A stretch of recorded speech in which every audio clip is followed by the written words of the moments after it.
그런데 그냥 스님이 아니라 큰 스님이 되었습니다.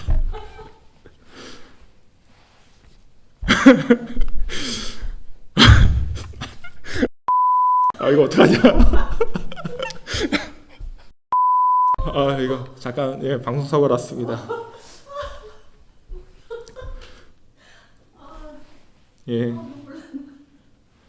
아무리 이제 부모님이 지어주신 이름이라고 해도 좀 이렇게 즉흥적으로 이 자녀의 인생을 잠깐만 우리.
오늘은 2021년 11월 14일입니다. 우리 교회 절기로는 오순절 이후 25번째 주일이자 또 오순절 이후 몇 주 이렇게 절기를 계산하는 마지막 날입니다. 다음 주일이 이번 절기의 마지막 날이고요. 이제 교회 달력이 바뀌고 그 다음 주일인 이제 11월 28일부터 예수님의 탄생을 기다리는 대림절에 들어갑니다. 오늘도 이렇게 이 귀한 시즌에 이 예배에 참여하신 모든 분들 진심으로 환영하고 또한 축복합니다. 오늘은 이름이라는 주제로 예배를 드리려고 합니다. 이름이라는 것은 그냥 단순히 이제 호칭이 아니죠. 그 자체로 누군가의 또 무엇인가의 정체성을 나타냅니다. 그래서 이제 오늘날은 남의 이름을 함부로 사용하는 것도 법적으로 금지가 되죠. 자, 전 세계 커피점 중에서 가장 유명한 이름이 이거죠. 스타벅스입니다. 아마 우리 교인 중에서 여기 이쪽에 있는 스타벅스 커피 안 드신 분은 안 계실 텐데요. 이 스타벅스라는 브랜드가 워낙 유명하니까 여기 이제 미국 말고요. 이제 스타벅스가 아직 제대로 들어가지 않은 다른 나라에선 이 스타벅스의 이름과 이 상표를 흉내내는 가짜 커피점이 생기곤 했습니다. 자, 여기는 이제 아마 중국 같은데 이제 이런 데가 있습니다. 약간 이름도 비슷하고 이 상표 색깔이나 모양도 굉장히 좀 비슷하죠. 이 스타벅스의 이름과 상표 모양을 흉내내서 이 스타벅스 커피의 이미지를 가게 매출에 이용하려는 거겠죠. 자, 좀 더 노골적으로 흉내내는 가게도 있습니다. 이건 딱 봐도 너무하다 싶을 정도로 따라했죠. 아마 미국 같았으면 엄청난 벌금을 물었을 겁니다. 자, 실제로 이제 스타벅스는요, 이런 가게들에 대해서 소송 걸 수 있는 나라에선 죄다 다 소송을 걸었고 거의 다 스타벅스가 이겼다고 알고 있습니다. 자, 그런데요, 스타벅스가 소송을 걸었는데도 도저히 이길 수 없는 가게가 하나 나왔습니다. 바로 이 가게입니다. 보면 여기도 아까 그 짝퉁 가게들처럼 스타벅스랑 이름도 비슷하고 모양도 거의 똑같죠. 자, 여기는 이제 파키스탄이고요. 이제 파키스탄이 지금 친미 국가니까 스타벅스가 소송을 걸면은 이길 수 있는 그런 지역입니다. 그래서 스타벅스가 이 가게에 실제로 소송을 걸었는데요. 그런데 스타벅스는 소송에서 이 가게를 이기지 못했습니다. 자, 왜 졌냐 하면요, 이 사타벅시라는 이 가게 이름이 이 가게 주인의 진짜 이름이었기 때문입니다. 자기 이름에다가 이제 여기 보이는 이 얼굴은 그 주인의 진짜 얼굴이거든요. 이제 자기 이름에다가 이렇게 자기 얼굴을 걸어놓고 커피점을 열었으니 아무리 스타벅스에서 소송을 걸어도 스타벅스가 이길 수 없었던 거죠. 저는 이 얘기를 들으면서 내가 가지고 있는 나의 이름이 얼마나 강력한지를 실감했습니다. 그 돈 많고 강력한 스타벅스에서 이 이름과 이 디자인을 사용하지 말라고 해도 내 진짜 이름과 내 진짜 얼굴을 걸었기 때문에 아무도 건드릴 수 없었다라는 거겠죠. 아마 이거는 우리들의 이름도 마찬가지일 겁니다. 아무리 어떤 사람이 누군가의 인생을 부러워해서 그 사람의 이름을 사칭하고 아무리 그 사람인 척 살려고 해도 그 인생이 그 사람 자신이 될 수는 없다라는 거죠. 우리는 우리의 이름에 맞춰서 우리 각자의 인생을 살아가야 하는 존재라는 이야기입니다. 자, 그런데 이제 여기 모인 우리들은요, 우리가 서로 부르는 이름은 다 다르지만 우리를 지칭하는 한 가지 같은 이름이 있습니다. 바로 그리스도인이라는 이름이죠. 자, 그리스도인이 뭐 하는 사람들이죠? 바로 예수님의 이름으로 살고 예수님의 이름으로 모인 사람들을 그리스도인이라고 부릅니다. 우리는 그리스도인입니다. 우리가 그리스도인이기 때문에 예수님을 우리의 구주로 모시고 이렇게 주일마다 모여서 예수님을 예배하고자 하는 거죠. 오늘 이 예배도 그렇습니다. 이 예배는 주님의 이름을 높이고 그분을 따르는 우리 그리스도인의 삶을 다짐하는 예배입니다. 우리가 한 주간 세상을 살면서 겪었던 여러 가지 크고 작은 갈등과 문제들이 지금 이 시간 주님의 이름을 회복하고 주님께 예배하고 또 찬양할 때 모든 것이 다 말끔히 해결되며 또다시 한 주간을 주님을 따르는 참 그리스도인으로서 살아가기를 다짐하고 또 결단하는 그런 귀한 은혜의 시간이 다 되시기를 우리 구주 예수 그리스도의 이름으로 축원합니다. 아멘. 자, 이제 우리 함께 머리 숙여서 이 예배를 위해 기도하기 원합니다. 특별히 이 시간 우리에게 그리스도인이라는 귀한 이름을 주시고 그리스도인이라는 귀한 이름을 통해서 주님의 구원을 경험하게 하시는 우리 주님께 우리들의 모든 것을 맡기고 또 온전히 주님께 예배하고 주님의 이름만을 높이기로 다짐하면서 우리 함께 이 예배를 시작하도록 하겠습니다. 하나님 감사합니다. 오늘 예배를 통해서 주님 밥 받아주시고 오늘 예배를 통해서 주님의 삶이 변하고 저희의 마음이 주님을 주님께서 우리에게 함께 하시고 모든 것이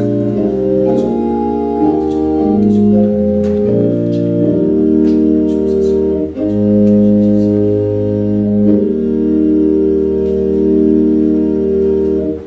하나님 감사합니다. 또 한 주를 보내고 이렇게 주님 앞에 찾아왔습니다. 주님, 오늘 예배를 통하여 우리 삶의 크고 작은 문제들, 또 우리가 목도하는 세상의 모든 어려운 과제들 다 주님께 맡기기로 결단하오니 주님께서 우리로 참 그리스도인의 삶을 살아갈 수 있도록 이 시간 우리에게 은혜 내려 주옵시고 또한 우리로 주님의 이름을 높이는 귀한 예배가 되도록 인도하여 주옵소서. 오늘 예배의 시종을 주님께 맡기오며 우리 구주 예수 그리스도의 이름으로 기도하옵나이다. 아멘. 이 시간 우리 찬송가 80장 천지에 있는 이름 중 찬양하겠습니다.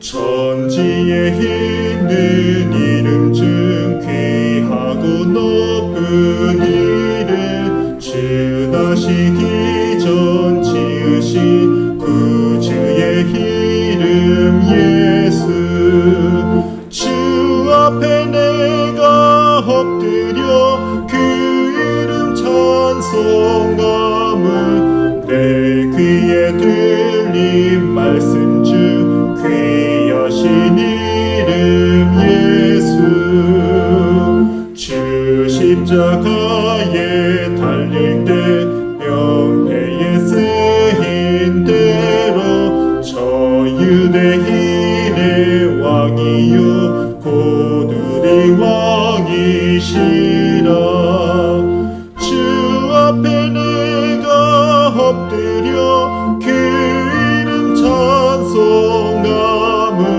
내 귀에 들린 말씀 중 귀하신 이름 예수 지금도 살아 계셔서 언제나 하시느니 나 같은 죄인 부르사 참 소망 주시리라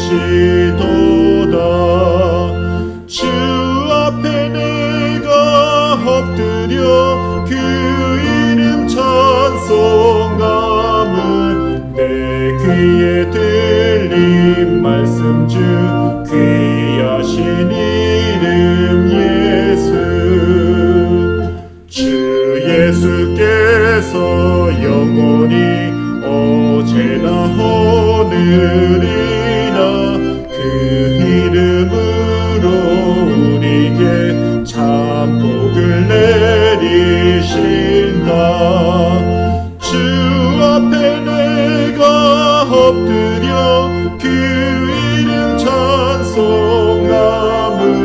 내 귀에 들린 말씀 중 귀하신 이름 예수.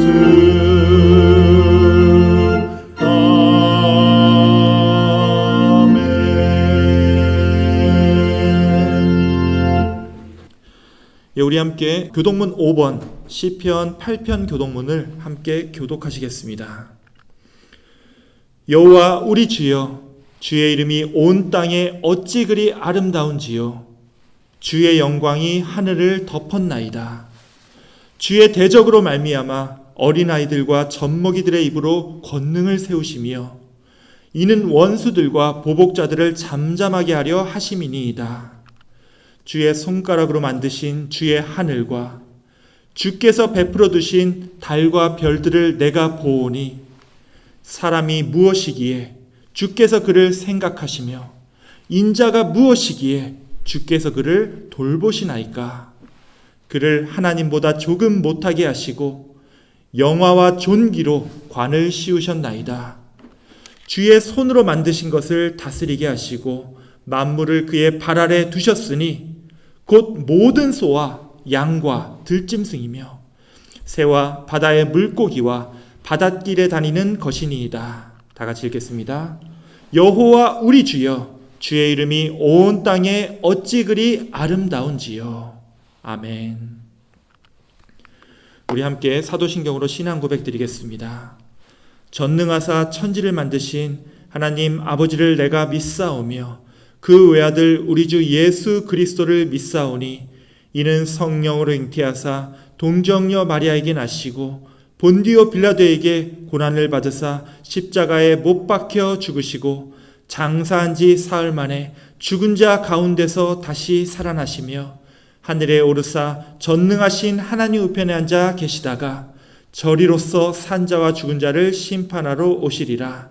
성령을 믿사오며 거룩한 공예와 성도가 서로 교통하는 것과 죄를 사하여 주시는 것과 몸이 다시 사는 것과 영원히 사는 것을 믿사옵나이다.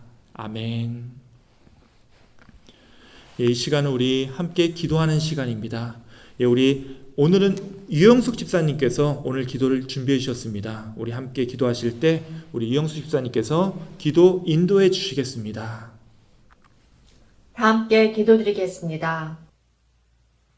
저희에게 복된 날을 허락해 주셔서 지금 이 시간 하나님을 찬양하고 예배하게 하시니 감사를 드립니다. 무섭게 기승을 부리는 코로나로부터 저희 가나안 성도님들을 지금까지 지켜주심에 감사를 드립니다. 또한 코로나로 인해 재정이 어려워 문을 닫는 교회가 늘어나는 상황에서도 저희 가나안 교회가 버틸 수 있도록 힘 주심에 감사를 드립니다. 저희 가나안 교회가 이 몬트레이 지역에 주님의 뜻을 밝히는 통로로 쓰여지기를 원합니다. 그리하여 하나님은 없다고 좌절하는 이들에게 주님을 증거할 수 있도록 저희에게 굳건한 믿음을 심어주시옵소서. 주님의 일을 하도록 건강도 지켜주시옵소서. 심신이 악화되어 자식 곁으로 떠나는 김용애 권사님과 김선영 권사님을 주님 특별히 위로해 주시옵소서. 주님의 말씀을 전하는 이상현 목사님과 박현지 사모님에게 주님의 넘치는 은혜를 내려주시옵소서. 또한 함께 일하시는 남성교회, 여성교회 모든 임원들에게도 주님의 지혜를 허락하여 주시옵기를 간절히 간구드리옵니다. 예배의 시종일관을 주님께 의탁하오며 이 모든 말씀 주 예수님의 이름으로 기도드렸습니다. 아멘. 아멘.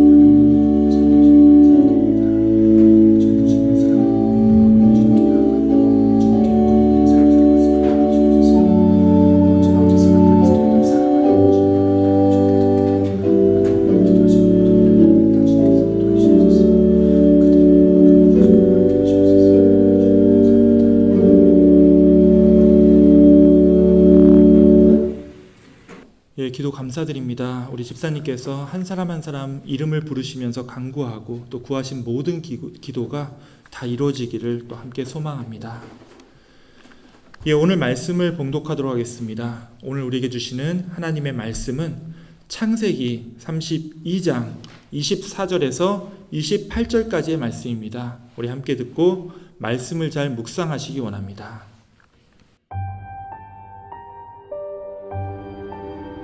야곱은 홀로 남았더니 어떤 사람이 날이 새도록 야곱과 씨름하다가 자기가 야곱을 이기지 못함을 보고 그가 야곱의 허벅지 관절을 치매 야곱의 허벅지 관절이 그 사람과 씨름할 때에 어긋났더라. 날이 새려하니 나로 가게 하라. 당신이 내게 축복하지 아니하면 가게 하지 아니하겠나이다. 내 이름이 무엇이냐? 야곱이니이다.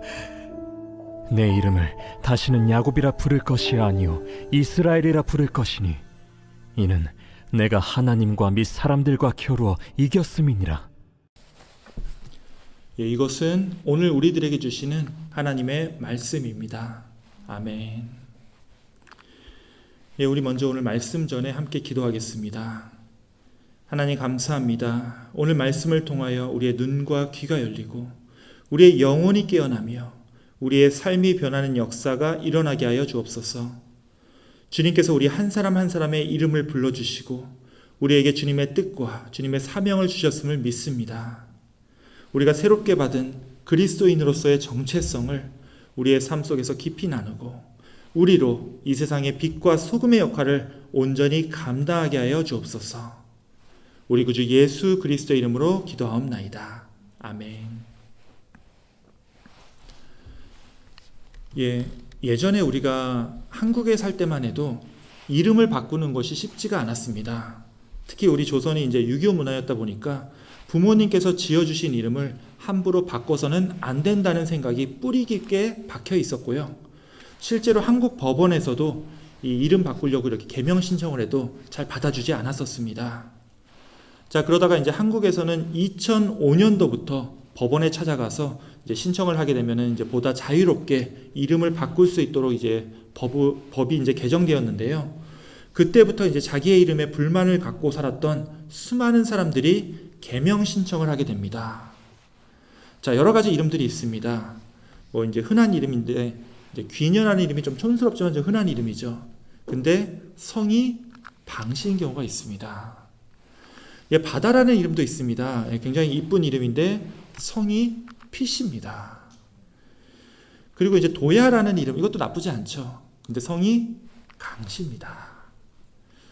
자, 이건 좀 촌스러운 이름입니다. 요새는 잘 안 쓰는 이름인데 옛날에 또 이런 이름들이 많았죠. 근데 하필이면 이분은 성이 석씨였습니다. 자, 또 이런 이름이 있습니다. 무진장이라는 이름이 있었는데요. 이분이 이제 직업이 이제 뭐 처음부터 이름을 지을 때부터 직업을 정한 건 아니었지만 직업이 스님이 되었습니다. 그런데 그냥 스님이 아니라 큰 스님이 되었습니다. 웃다가 좀 방송사고가 났습니다. 아무리 부모님께서 지어주신 그런 이름이라고는 하지만 좀 즉흥적으로 이 자녀의 인생을 고려하지 않고 좀 막 지었다라는 그런 생각이 드는 이름도 좀 많은 것이 사실입니다. 그래서 이제 이름을 본인이 원하는 것으로 바꾸는 것은 어느 정도는 또 필요하다는 생각도 들죠. 아마 이 화면으로 이 예배를 드리시는 이제 여러분들 중에서도 이름을 바꾸신 경우가 있을 겁니다. 제가 말씀드린 이제 이런 분들처럼 원래 이름이 마음에 들지 않아서 바꾸신 분도 또 계실 테고요. 아니면 이제 여기 미국 오시면서 미국 이름을 짓는 김에 아예 이름을 바꾸신 분도 계실 거예요. 우리 성경을 보면 이름이 바뀌는 경우가 종종 나옵니다. 근데 아무래도 성경 이야기다 보니까 이 이름이 바뀌는 사람들이 어떤 신앙적인 의미를 우리가 찾을 수가 있죠. 자, 성경에 어떤 사람들이 이름이 바뀌었었죠? 여러분 누구누구 이름이 바뀌었는지 기억하십니까? 예, 성경에서 이제 이름이 바뀐 사람이 꽤 되는 것 같은데 실제로 따져보면요, 그렇게 많지가 않습니다. 정말 손가락으로 꼽을 정도입니다. 예, 일단 이제 아브라함이 처음부터 아브라함이 아니었었죠. 원래는 아브람이었습니다. 또 아브라함의 아내 사라도 원래는 사레라는 이름이 살짝 바뀐 거죠. 예, 사실 이 두 이름의 뜻은 그렇게 다르지 않습니다. 원래 이름이었던 아브람이나 사레도 높은 어르신을 지칭하는 말이었는데 아브라함 그리고 사라로 이름이 이제 바뀌면서요, 열국의 아버지 혹은 열국의 어머니라는 의미로 그 이름의 뜻이 보다 더 확장된 것으로 전해지고 있습니다. 예, 또 이름이 바뀐 사람이 누가 있죠? 예, 오늘 본문에서 함께 읽었던 이 야곱도 이름이 바뀌었습니다. 또 아브라함과 사라처럼 야곱도 하나님께서 이스라엘이라는 이름으로 바꾸어 주신 거죠. 자, 그리고 구약에는 이제 바뀐 이름이 거의 나오지 않습니다. 중간에 이제 사사기를 보면 이제 기드온이라는 이름이 여룻바알이라는 이름으로 바뀐 것처럼 묘사되는데 실제로는 이제 이름이 바뀐 것이 아니라 이 여룻바알이라는 게 바알과 맞서는 자라는 뜻인데요. 기드온이 이제 하도 그 바알의 제단을 무너뜨리니까 사람들이 별명처럼 붙여준 거지 이 조상들처럼 하나님께서 이름을 바꿔주신 것은 아니었습니다. 예, 그리고 이름이 바뀐 사람이 이제 구약에 나오지 않고요, 이제 신약에 다시 나옵니다. 여러분도 알다시피 베드로가 원래는 시몬이었죠. 예, 그래서 흔히 이제 예수님께서 시몬이라는 이름을 베드로로 직접 바꿔줬다라고 알려져 있는데요.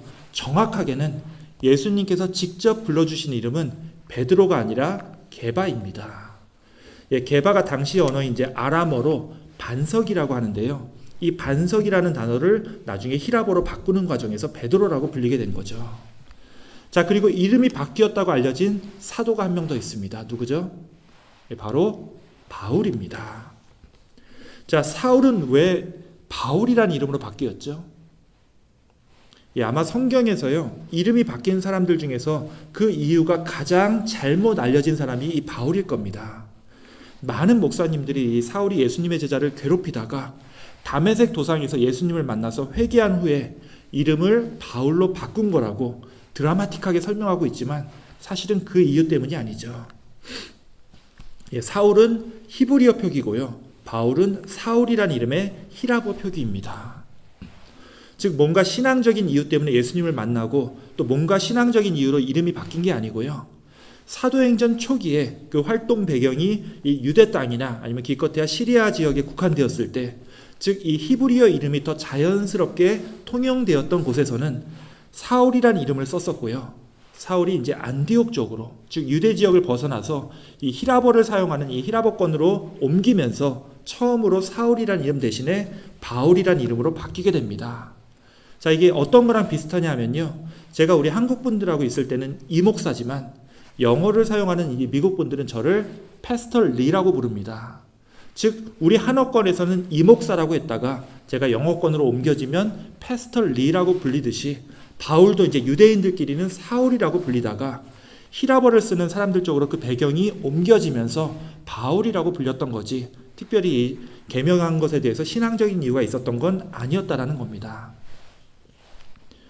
예, 하지만 이제 여러분들 중에서 이름을 바꿔보신 분들은 아시겠지만 이름이 바뀐다는 건요, 그 사람의 인생에 있어서 정말 큰 변화입니다. 아까 이제 한국에서 2005년 전까지만 해도 이름을 잘 안 바꿔줬다고 했는데요, 2005년에 이제 법이 간소화되면서부터 이름을 바꾸고 싶다는 사람들이 엄청나게 많아졌습니다. 이 부모님이 지어준 이름을 바꿀 수밖에 없었던 그런 분들의 이야기를 들어보면 정말 기가 막힌 사연들을 볼 수 있는데요, 제가 이제 어느 여성분의 사연 하나를 영상으로 보여드리겠습니다. 이분은 너무 특이한 이름 때문에 개명까지 하신 분인데요. 사연 먼저 소개해드리겠습니다. 개명 전 이름은 국영수입니다. 국영수입니다. 어릴 때 일단 시작이 국영수 씨로 시작을 하는군요. 어릴 때는 별 문제 없는 이름이었으나 학년이 올라갈수록 국영수 중심, 국영수 과외, 국영수 학원. 제 이름이 동네방네 전단지, 현수막 학원 간판에 붙기 시작했습니다. 이건 너는 국영수니까 국영수를 잘해야 된다 하는 소리 많이 들었고요. 이제는 평범한 삶을 찾고 싶다는 마음에 대전의 산자락 아래 계명분야에 유명하신 도롱님을 찾아가서 이름을 받아왔는데 그 이름이 또 하필 이분의 이름 뭘로 바꿨을지 한번 보도록 하겠습니다. 자, 국영수님, 아무쪼록 이제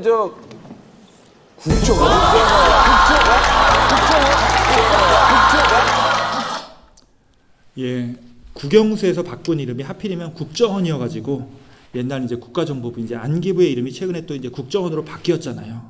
그래서 여전히 놀림을 받고 산다라는 그런 사연이었습니다. 예, 뭐 이분이야 이름을 잘못 바꿔서 이름을 한 번 더 바꿔야 하는 그런 상황이지만 이런 말도 안 되는 이름을 버리고 마침내 무난한 이름으로 바꾼 분들 중에서는 너무 좋아가지고 법원 앞에서 꺼이꺼이 우시는 분들도 있었을 정도라고 합니다.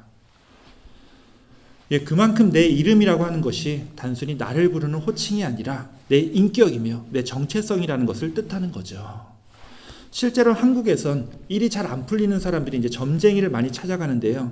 방금 그 영상의 그 여성분도 그랬었지만 그럴 때 점쟁이들이 이름을 뭐뭐로 바꾸라고 조언해 주기도 합니다.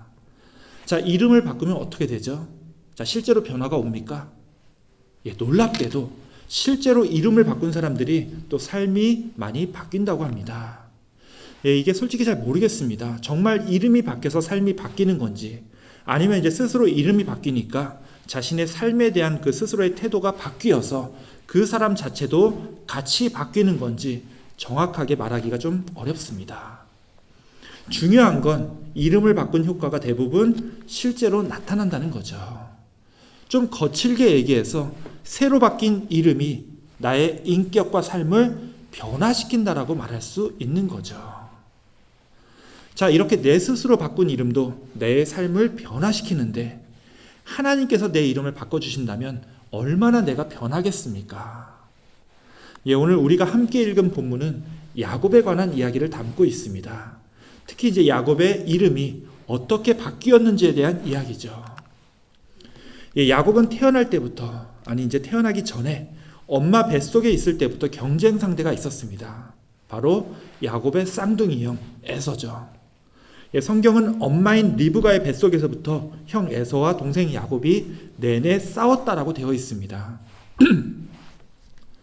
예, 심지어 태어날 때 서로 먼저 세상에 나오겠다고 엉켜 있었죠. 예, 보통 이제 쌍둥이 형제가 몇십 분에서 이제 길면은 몇 시간까지 이 태어나는 시간이 차이가 나는데요. 그런데 이 야곱은 형 에서가 태어나자마자 형의 발꿈치를 잡고 바로 따라 나왔다라고 되어 있습니다. 뭐 기껏해야 1, 2분 차이나 났을까요? 그래서 야곱은 아주 어릴 때부터 이 간발의 차로 장남이 되지 못했던 그 컴플렉스를 안고 살게 되는 거죠. 예, 그에게 붙여진 이 야곱이라는 이름은 우리 성경에서는 발 뒤꿈치를 잡는 자라고 되어 있습니다. 예, 이게 재밌는 게요. 우리말이랑 그 뉘앙스가 굉장히 비슷합니다. 예, 우리말로 흔히 이 남의 발목을 잡는다라고 얘기를 하죠. 어떻게든 다른 사람을 뒤쫓아가서 그 사람이 쭉쭉 앞서 나가는 것을 계속 방해할 때 이 발목을 잡는다라고 얘기를 합니다. 예, 근데 이게 히브리어로도 마찬가지라는 거예요. 야곱이라는 이름은 남을 뒤쫓는 자라는 뜻으로 뭐 방해를 하거나 그 사람을 속여서 자기가 먼저 앞서 나가려고 한다라는 그런 뜻이 들어가 있다고 합니다. 자, 실제로 이 야곱의 인생이 그랬었죠. 형 에서를 못 잡아먹어서 안달이었습니다. 자, 이 그림이 이거죠. 장자권을 얻기 위해서, 자, 이게 뭐죠? 성경에 이제 팥죽이라고 나와 있지만 실제로 이제 콩이 들어갔는지 팥이 들어갔는지 그게 중요한 건 아니고요. 이 죽을 통해서 형 에서를 속였고 장자권, 즉 장자의 명분을 에서로부터 빼앗았습니다. 예, 거기다가 이제 나중엔 형뿐만이 아니라 아버지 이삭을 속여서 형에게 돌아갈 축복을 모두 자기가 가져가게 되는 거죠. 이건 야곱이란 이름답게 남을 뒤쫓아가서 발목을 잡는 정도가 아니라 형 에서의 입장에서는 가지고 있던 걸 모두 다 강탈당하는 그런 상황이 벌어진 겁니다. 예, 야곱은 정말 자기 이름처럼 살았습니다. 예, 뭐 다 아시겠지만 야곱은 이때 형 에서의 보복을 무서워해서 홀홀 단신으로 도망갑니다. 어디로 도망가냐 하면요, 이제 엄마인 리브가의 고향, 즉 외삼촌이 계시는 이 밧단 아람으로 도망을 가는데요. 자, 거기서도 마찬가지였습니다. 야곱은 외삼촌을 속이고 그의 두 딸과 함께 또다시 도망을 와야 했던 거죠. 예, 진짜 이런 걸 보면요, 사람이 이름 따라 간다는 말이 정말 맞는 게 아닌가 싶습니다. 야곱은 그 이름처럼 남의 뒤를 쫓고 도망 다니고 또 속이면서 그의 인생을 다 허비했습니다. 어쩌면 그가 진짜로 갖고 싶었던 이름은 형의 이름인 에서였을지도 모르겠습니다. 그의 형 에서처럼 태어날 때부터 모든 걸 갖고 태어났다면 그의 인생처럼 피곤하고 분주한 삶은 아니었겠죠. 자, 그런데 야곱처럼 다른 사람을 쫓아다니는 삶은요, 인생에서 한 가지 중요한 것을 놓치며 살게 됩니다. 그게 뭐냐면요, 바로 자기 인생을 살지 못하고 다른 사람의 인생을 흉내내면서 산다라는 거죠. 내 인생에서 가장 중요한 사람은 내 자신입니다. 하지만 내 자신을 돌아보지 못하고 이렇게 야곱처럼 다른 사람만을 보며 사는 삶은요, 결코 내 스스로 만족할 수도 없고요, 내 진짜 인생으로 살아갈 수도 없습니다. 그리고 그거 아시죠? 내가 내 인생을 제대로 살지 못하면요, 다른 사람들도 나를 하나의 온전한 인격체로 대해주고 또 사랑하는 것이 아니라 자기들한테 유리하게 써먹을 호구로 생각을 합니다. 뭐 당연하죠. 내가 내 스스로의 인생을 살아가지 못하고 있는데 남들이 저를 뭐가 좋다고 진심으로 배려하고 또 도와주겠습니까? 그저 나를 이용해 먹으려고만 하겠죠. 예, 바로 야곱이 그랬습니다. 야곱이 자신 스스로의 삶을 살지 못하니까 이 삼촌 라반이 그를 이용하려고 했습니다.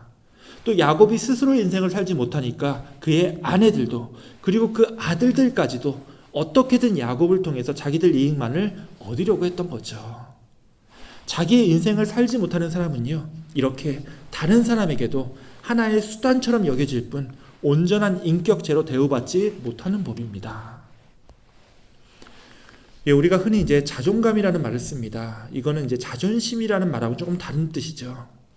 내 자신을 스스로 존중하고 내 스스로의 인생을 사는 사람을 우리는 자존감이 높다라고 얘기를 합니다.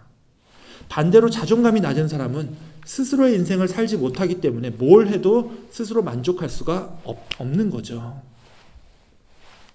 실제로 우리 삶 속에서 자존감이 낮아진 사람들이 많이 찾아가는 것 중에 하나가 이 무당이나 점집이죠. 그리고 그렇게 찾아온 사람들에게 무당이나 점쟁이들이 해주는 말 중에 하나가 바로 이름을 바꿔보라는 그런 조언입니다. 이름을 바꿔서라도 삶을 바꾸고 자기의 인생을 살아보라고 하는 그런 조언이라고 생각하면 이것도 어떻게 보면 일리가 있습니다. 낮아진 자존감을 다시 회복하는 계기로서 계명을 해보라고 그렇게 조언하는 거라고 볼 수가 있는 거죠. 자, 실제로 야곱의 인생이 바뀐 것이 이름을 바꾸면서부터입니다. 정확하게 얘기하면 하나님께서 야곱에게 새로운 이름을 주시면서부터죠. 자, 어떤 이름이죠? 이스라엘이라는 이름입니다. 자, 이스라엘이 어떤 뜻이죠? 하나님과 겨루어 싸운다라는 뜻입니다. 자, 이게 무슨 이야기에서 시작된 말인지 다 아실 겁니다. 바로 야복강에서 야곱이 하나님의 사자와 씨름을 했었죠. 자, 왜 씨름을 했죠? 야곱이 지금 어떤 상황이 있었죠? 지금 야곱은 온 가족을 이끌고 외삼촌 라반에게서 도망을 나와서 자신의 고향인 이 가나안 땅으로 돌아가는 중이었습니다. 자, 가나안 땅에 누가 있었죠? 아직 아버지 이삭도 살아계셨고 자신을 특별히 사랑했던 어머니 리브가도 이 가나안 땅에 살아계실 때입니다. 그리고 또 누가 야곱을 기다리고 있었죠? 형 에서가 야곱이 오기만을 계속 기다리고 있었습니다. 이게 야곱 입장에서 너무나 무서운 상황이죠. 야곱이 형 에서를 속여서 이 장자권과 아버지로부터의 축복을 가로챈 지 오랜 시간이 지났습니다. 자, 시간이 많이 흘렀다고는 하지만 아마 여러분들 다 아실 거예요. 시간이 지나서 잊혀지는 원한이 있고요. 시간이 지났기 때문에 더욱 깊어지는 원한도 있습니다. 야곱 입장에서는 이제 형 에서가 자신에게 어떤 감정을 갖고 있는지 알 수 없었기 때문에 지금 당장은 불안할 수밖에 없는 상황이었죠. 이제 내일이 오면 형 에서를 만나야 되는데 형의 마음이 어떤지에 따라서 내일이 이 형제 간의 축복의 재회가 될 수도 있고 자신과 가족들의 무슨 날이죠? 제삿날이 될 수도 있었기 때문입니다. 그러기에 야곱은 불안한 마음에 잠 못 이루고 광야에서 혼자 서성이고 있었던 거죠. 자, 이 상황에서 하나님의 사자와 이렇게 마주칩니다. 자, 이 장면을 이제 성경을 통해서 읽으면요, 이 이야기가 굉장히 뜬금없이 진행이 됩니다. 자, 불안한 마음에 야곱이 혼자서 잠 못 이루고 광야에 서 있었는데 갑자기 어떤 사람이 나타났고 또 갑자기 그와 씨름을 하게 된다는 겁니다. 어떤 목사님들은 이제 이게 진짜 씨름이 아니라 하나님께 도와달라고 부르짖으며 간절히 기도한 것을 가지고 하나님과 씨름했다라고 표현했을 거라고 그렇게 설명을 하는데요. 오늘은 굳이 그렇게 돌려서 이해하지 말고 성경 그대로의 이야기를 한번 보겠습니다. 전후 관계에 어찌됐든 야곱이 지금 하나님의 사자와 한판 승부를 겨루고 있습니다. 이 둘이 얼마나 싸웠냐 하면요, 뭐라고 돼 있죠? 밤이 새도록 싸웠습니다. 왠지 모르겠는데요, 야곱이 힘이 더 셌습니다. 자, 그래서 야곱을 힘으로는 이기지 못하니까 어딜 때리죠? 여기 보면 허벅지 관절, 옛날 성경에는 환도뼈라고 되어 있었죠. 자, 이 부위를 때리니까 이제 전세가 완전히 기울었습니다. 그리고 야곱에게 이렇게 얘기를 하죠. 그가 이르되 날이 세려하니 나로 가게 하라. 자, 그랬더니 야곱이 못 가게 하죠. 이렇게 얘기를 합니다. 야곱이 이르되 당신이 내게 축복하지 아니하면 내가 가게 하지 아니하겠나이다. 자, 이때부터 이들의 대화는 오늘의 주제인 이름 이야기로 이제 옮겨집니다. 자, 하나님의 사자가 먼저 야곱에게 이렇게 묻습니다. 내 이름이 무엇이냐? 자, 그러자 야곱이라고 대답을 하죠. 자, 이 순간을 잘 생각해 보시기 원합니다. 하나님이 지금 야곱에게 무엇을 물어보고 있죠? 이름을 묻고 있습니다. 자, 근데 여기서 이름이라고 하는 것은 단순히 누군가를 부르는 호칭이 아니라고 했죠. 아까 이름이라는 게 뭐라고 했었죠? 이름이라고 하는 건 그 사람의 인격과 정체성과 인생을 나타냅니다. 지금 하나님이 야곱에게 묻고 있는 것은요, 너의 그 존재와 실체가 무엇이냐라고 묻고 있는 거죠. 야곱은 자기의 이름을 대답하면서 수많은 생각이 들 수밖에 없었을 겁니다. 왜냐하면 야곱이 실제로 지금까지 자기 인생을 사는 데 있어서 이 야곱이라는 이름처럼 스스로의 인생을 살지 못했고요, 남의 발꿈치를 잡고 다른 사람을 속이면서 이 껍데기 같은 인생을 살아왔기 때문입니다. 이미 자기가 저질렀던 이 지나온 과거는요, 어떻게 해도 바꿀 수가 없었습니다. 자, 그런데 중요한 건 지금까지가 아니라 지금부터죠. 지금까지 자기 인생을 살지 못하고 다른 사람의 뒤를 쫓으면서 살아왔다 할지라도 이제부터는 스스로의 인생을, 더 정확하게 얘기하면 하나님께서 주신 그 귀한 인생을 하나님의 뜻에 따라 사는 것으로 변화시켜야 한다는 겁니다. 자, 이 야곱의 이야기에서 성경은 이 야곱의 인생이 변화되는 순간을 이렇게 묘사하고 있습니다. 내 이름이 무엇이냐? 그가 이르되 야곱이니이다. 그가 이르되 내 이름을 다시는 야곱이라 부를 것이 아니요 이스라엘이라 부를 것이니 이는 내가 하나님과 및 사람들과 겨루었고 그리고 어떻게 됐다고요? 이겼음이니라.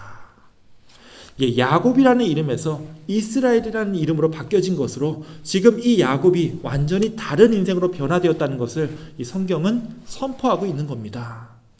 하나님께서 주신 이 새 이름으로 말미암아 자존감 낮고 그래서 자기 인생을 살기보다는 남의 인생을 흉내내면서 살았던 야곱이 당당히 이스라엘이라는 이름으로 하나님의 백성들, 모든 하나님의 자녀들의 조상으로 기억될 수 있게 되었다라는 거죠. 오늘 이 말씀을 읽고 이런 생각이 들었습니다. 혹시 여러분들 중에서 야곱처럼 좀 자존감이 낮아서 그리고 왠지 내 이름이 내 발목을 잡는 것 같아서 내 스스로의 인생을 살지 못하고 있다고 저에게 만약에 이제 상담을 하신다면 제가 어떻게 대답을 드려야 할까요? 누구 점쟁이나 무당처럼 여러분의 이름을 바꿔보시라고 그렇게 조언을 드려야 될까요? 그것도 방법이라면 방법이겠지만 우리 믿는 자들에게는요, 이미 새로운 이름이 주어졌다는 것을 기억해야 합니다. 무슨 말이냐면요, 우리가 하나님을 믿고 교회를 다니면서부터 나를 규정하는 또 나를 부르는 또 다른 호칭을 우리가 이미 가지고 있다라는 의미입니다. 자, 그게 어떤 호칭이죠? 우리 한국 사람끼리는요, 사실 서로 간에 이름 석자를 부를 일이 거의 없습니다. 항상 이 호칭을 담아서 누군가를 부르게 되죠. 특히 교회에서는 우리끼리 부르는 호칭이 있습니다. 바로 이런 것들이죠. 아브라함이 아니라 아브라함이라고 이름이 바뀌었을 때 아브라함은 하나님께서 인정하신 열국의 아버지가 되었습니다. 야곱이 이스라엘로 바뀌었을 때도 마찬가지였죠. 더 이상 야곱은 남의 인생을 쫓는 사람이 아니라 자기의 인생을 스스로 살아가는, 또한 이스라엘이라고 하는 거룩한 하나님의 백성들의 그 근원이 되는 그런 귀한 존재로 변화되었습니다. 여러분이 주님을 영접하고 이 교회에 나와서 받게 된 이 호칭들도 마찬가지죠. 사실 우리는요, 야곱이라는 이름처럼 살아왔습니다. 내 인생을 사는 존재가 아니라 다른 사람의 말을 쫓고 다른 사람의 인생을 쫓는 것이 마치 나의 삶이냐, 그렇게 살아왔다라는 거예요. 하지만 이제 여러분들은 어줍지 않게 남들 다 하는 것처럼 세상의 재물이나 세상의 영달을 쫓는 존재가 아니죠. 이제는 여러분 스스로의 인생을 살아야 합니다. 자, 이것은 여러분 마음대로 살아도 된다는 얘기가 아니죠. 오히려 그 반대입니다. 여러분을 지으신 우리 하나님께서 여러분을 왜 이 세상에 보내셨고, 왜 여러분에게 길다면 길고 또 짧다고 보면 짧은 그 인생이라는 시간을 주셨는지 여러분 스스로 깊이 생각해보고 여러분 스스로 여러분의 인생을 결정해야 한다는 이야기입니다. 특히요, 여러분을 이 교회로 초대하셨고 또 이런 호칭과 직분을 주셨으면서 여러분의 인생이 누구누구 아무개에서 누구누구 집사로, 권사로, 장로로 부르신 그 이유가 무엇인지 여러분 스스로 깨닫고 그 깨달음 속에서 여러분의 새로운 인생을 스스로 만들어 가셔야 한다는 겁니다. 물론 이제 우리가 교회에서 너무 자연스럽게 이런 호칭들을 받았기 때문에 이 깨달음이 쉽지는 않을 수도 있습니다. 그렇기 때문에 우리는 야곱처럼 하나님과 마음껏 싸우고 겨루는 시간도 필요합니다. 그리고 그 가운데 야곱처럼 여러분의 몸과 여러분의 마음이 상처를 입을 수도 있습니다. 자, 그럼에도 이 상한 몸과 상처를 입은 이 마음에도 불구하고 다시 한 번 더 여러분이 새롭게 받은 이 호칭에 걸맞은 하나님의 백성들의 인생을 살아보기로 결단하시기 원합니다. 오늘 이 말씀을 듣는 모든 형제님들, 자매님들, 그리고 집사님, 권사님, 장로님, 그리고 목사님들의 인생이 하나님의 자녀로서 참 그리스도인으로서 새롭게 변화되어 이제는 남을 바라보는 인생이 아니라 진정 하나님께서 여러분에게 주신 여러분 스스로의 인생을 주님의 뜻 안에서 살아가시기를 주님의 이름으로 축원합니다. 아멘. 기도하겠습니다. 하나님 감사합니다. 우리 한 사람 한 사람의 이름을 불러주시고 또한 우리에게 새롭게 하나님의 자녀요 그리스도인이라는 새로운 이름을 주신 것 감사를 드립니다. 우리가 이제는 다른 사람을 보며 남의 인생을 살아가는 존재가 아니라 그리스도인으로서 주님의 백성으로서의 삶을 살아갈 수 있도록 지혜와 용기 또한 허락하여 주시옵소서. 새롭게 시작되는 이번 한 주 주님의 뜻 안에서 새로운 삶을 살아가기를 간절히 원하오며 살아계신 우리 구주 예수 그리스도의 이름으로 기도하옵나이다. 아멘. 지금 이 시간은 함께 찬양하는 시간입니다. 다 함께 오늘 말씀의 이야기를 기억하시면서 찬송가 338장 우리 함께 찬양하겠습니다.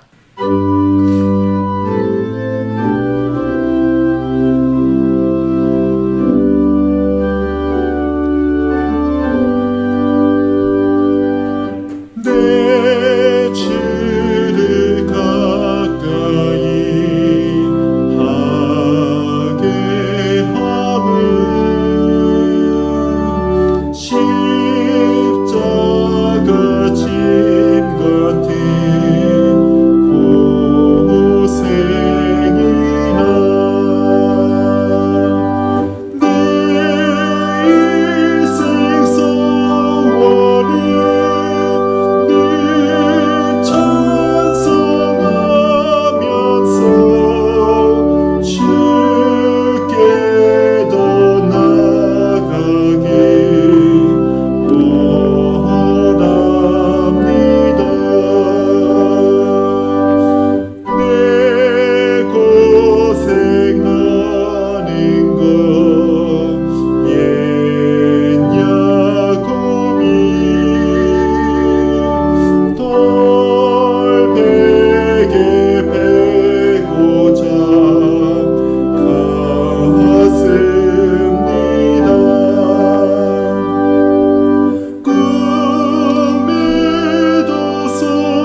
1장 부르시면서 봉헌하시겠습니다.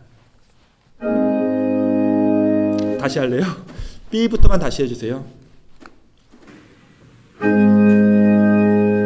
만복의 근원 하나님, 온 백성 찬송 드리고 저천사여 찬송하세.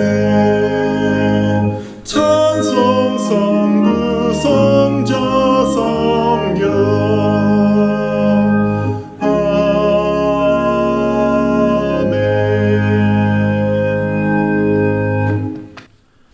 하나님 감사합니다. 우리가 이렇게 매주 모이게 하여 주시고 또 함께 예배를 드리게 하여 주신 은혜에 감사를 드립니다. 아직 이 땅이 완전히 회복되지 않고 있지만 이 감사의 계절에 주님의 부르심을 듣고 지금 이 예배에 참여하는 모든 주님의 자녀들에게 건강과 축복으로 함께 하여 주시고, 특별히 이 예물을 드리는 가운데 내 스스로의 인생을 살지 못하고 다른 사람의 삶을 흉내내고 세상이 원하는 대로만 살아왔던 우리의 인생을 주님께서 다시 세워주시고 돌이켜주시사 주님께서 뜻하시는 우리 자신의 본 모습대로 살아갈 수 있도록 우리에게 지혜와 용기를 허락하여 주시옵소서.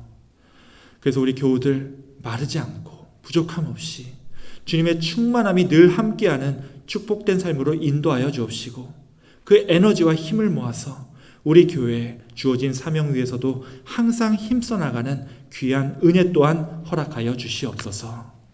다시 한번 오늘 이 예배와 이 봉헌의 시간에 감사를 드리오며 우리 구주 예수 그리스도의 이름으로 기도하옵나이다. 아멘. 이 시간은 교회 소식 시간입니다. 주보를 또 참고해 주시기 바랍니다. 먼저 오늘도 이 예배 참여하신 모든 분들 다시 한번 진심으로 환영하고 또한 이 예배와 함께해 주셔서 감사의 말씀을 드립니다. 오늘도 이제 코로나 바이러스 소식부터 알려드리겠습니다. 일단 요 도표를 보시면요, 최근 한 주간 이 신규 확진자 숫자가 계속 200명 안팎을 맴돌고 있다는 것을 볼 수 있을 겁니다. 크게 나아지는 것도 없고 그렇다고 뭐 많이 심해졌다라고 하는 그런 상태도 이제 아니고 이제 그런 고만고만한 상태를 유지하고 있는데요. 아무래도 이제 실내에서 마스크 착용을 의무화하는 것이 당분간은 계속될 것 같습니다. 다만 이제 다음 주에 추수감사절 연휴 때 얼마나 이제 사람들 간에 마스크를 벗고 접촉하느냐에 따라서 이게 더 이제 심해질 수도 있고 다시 줄어들 수도 있을 것 같습니다. 계속 제가 숫자를 얘기하지만 결국 우리 한 사람 한 사람에게 중요한 건 한 가지입니다. 내가 걸리느냐 안 걸리느냐죠. 내가 주의하면 안 걸리고요, 내가 조금만 잘못해도 걸릴 수가 있습니다. 여러분들 그러니까 늘 조심하시고, 특히 요새 이제 날씨도 아침 저녁으로 계속 변하는데 이 면역력 떨어지지 않도록 이제 건강 유의하시기 원합니다. 아울러 이제 백신 부스터샷을 맞아야 되는 시기가 됐습니다. 이제 2차 접종을 한 지 6개월이 지나면 이제 맞아야 된다라고 권고하고 있는데요. 저도 개인적으로 이번 주에 부스터샷을 맞기로 예약이 되어 있습니다. 혹시 여러분들 중에서 이제 백신 접종 예약이 이제 좀 필요하신 분들은 저에게 말씀하시면 이제 제가 예약하는 것을 얼마든지 또 도와드리겠습니다. 지난 수요일에 우리 교회 구역회가 잘 마무리되었습니다. 늦은 밤까지 또 참석해 주신 모든 분들께 진심으로 감사를 드리고요. 아울러 이제 우리 주중에 우리 교육관을 사용하는 스케줄을 말씀드리겠습니다. 화요일 오전 11시부터 우리 교육관에서 제가 호스팅을 하는 이 서킷 미팅이 있습니다. 그리고 이제 금요일 저녁에는 우리 마린학교에서 우리 교육관을 빌려서 이 저녁 모임을 갖기로 했습니다. 아마 이제 이번 주 이 행사들까지만 하면은 우리 교회의 이제 올해 외부 행사는 거의 끝이 날 것 같습니다. 이제는 정말 이제 연말 행사만 이제 남겨두고 있는 시기가 되었는데요. 가장 중요하게 이 땡스기빙하고 크리스마스가 남아 있습니다. 돌아오는 다음 주일이 추수감사절입니다. 그래서 다음 주일에는 굉장히 특별한 예배를 우리가 준비를 했습니다.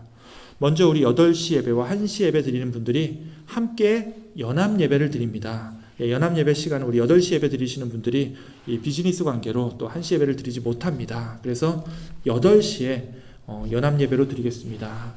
예배 자체도 이제 특별하겠지만 예배 후에 우리가 추수감사주일 친교를 갖겠습니다. 우리 여성교회 주관으로 이제 진행이 되고요.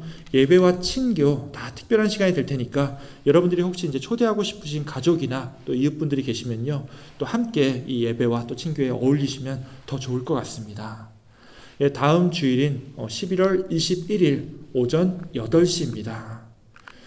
예, 그리고 이제 지난주에도 광고를 드렸지만 우리가 예배를 더 많은 사람들이 함께 드리자라는 의미에서 예배 시간을 이 8시에만 드리겠습니다. 예, 이 목회자인 이제 제 입장에서는 다시 우리가 8시 예배로 합쳐지게 되면은 이제 곧 성가대도 서고 이제 기도와 특별 찬양도 이 자리에서 직접 할 예정이기 때문에 정말 기대가 됩니다. 아무쪼록 이제 우리 교회를 위한 결정이니까요. 그동안 이제 소원했던 분들에게도 다시 또 초대해 주셔서 우리가 매주 함께 은혜로운 예배, 또 하나님께 영광 돌리는 예배를 우리가 함께 만들어 가길 원합니다. 또 특별한 일이 없는 한 지금 드리고 있는 이 온라인 예배는 계속 지속이 되니까요. 온라인으로 예배를 드리시는 분들은 또 착오 없으시기 바랍니다. 오늘 광고는 여기까지입니다. 그리고 이거는 광고는 아니고요. 여러분들께 이번 주 이제 숙제라고 해야 될까요? 이번 주 이제 영적인 삶을 위한 과제가 하나 있습니다. 이번 돌아오는 주일이 이제 추수감사 주일인데요. 물론 우리가 감사하든 안 하든 이 추수감사절은 매년 이 시기에 우리에게 돌아옵니다. 하지만 이제 이맘때 올 한 해 감사할 것이 무엇인지 되돌아보고 하나님께 그것들로 인해서 감사하다는 고백을 해야 올해 2021년이 감사의 해가 될 수가 있습니다. 그러므로 이제 여러분들께 이번 한 주 이런 과제를 드리겠습니다. 올 한 해를 되돌아보며 하나님께 가장 감사한 일이 무엇인지 구체적으로 생각해 보시기 원합니다. 자, 그냥 막연하게 다 감사하죠 이러시면 안 됩니다. 구체적으로 내가 하나님께 감사할 것이 무엇인지 생각해 보시고요. 정말로 하나님께 감사하다는 고백을 하셔야 됩니다. 그리고 이제 제가 늘 말씀드립니다. 우리가 부족한 것이 없어서 우리 삶에 충분히 또 만족을 해서 감사하다고 고백할 수 있는 것이 아니라고 했죠. 우리가 지금은 부족하고 힘들고 심지어 누군가에게 상처마저도 입었지만 그럼에도 우리가 하나님께 감사하다고 고백할 수 있기에 올 한 해가 여러분에게 감사의 해로 기억될 수 있습니다. 이번 한 주 올 한 해를 되돌아보며 하나님께 감사의 고백을 함으로써 올해 2021년을 감사와 축복의 한 해로 기억하게 만드시는 여러분들이 다 되시기를 주님의 이름으로 축원합니다. 아멘. 그럼 마지막으로 우리 찬송가 370장 함께 찬양하고 기도로 오늘 예배를 마치겠습니다.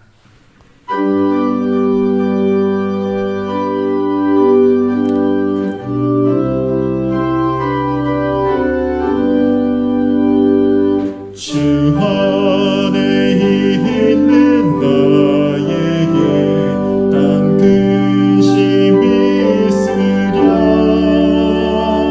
십자가 밑에 나아가 내 짐을 풀었네 주님을 찬송하면서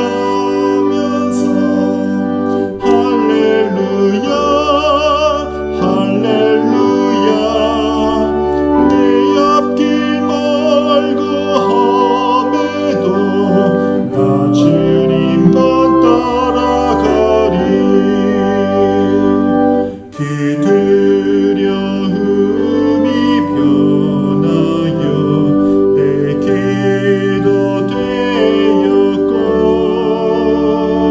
전날의 한숨 변하여 내 노래 되었네 주님을 찬송하면서 할렐루야 할렐루야 내 앞길 멀고 험해도 나 주님만 따라가리 내 주는 자비하셔서 늘 함께 계시고 내 궁핍 밤을 아시고 늘 채워주시네 주님을 찬송하면서 할렐루야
이제는 우리를 한 사람 한 사람 불러주시고 우리로 그리스도인으로 살게 하여 주시는 우리 구주 예수 그리스도의 은혜와 아버지 하나님의 그 크신 사랑과 성령 하나님의 교통, 역사, 임재하심이 이번 한 주 우리가 다른 사람의 인생을 흉내내며 사는 것이 아니라 주님께서 주신 내 스스로의 귀한 삶을 살아가되 그리스도처럼 고난의 길, 십자가의 길을 마다하지 않고 우리 사랑하는 가족과 이웃들을 위해 내가 먼저 섬기고 내가 먼저 다가가며 내가 먼저 감사하는 귀하고 아름다운 한 주를 만들어 가기를 결단하고 다짐하는 우리 사랑하는 가난교회 모든 성도들 머리 위에 특별히 그 삶과 건강 위에 영원토록 함께 있을지어다.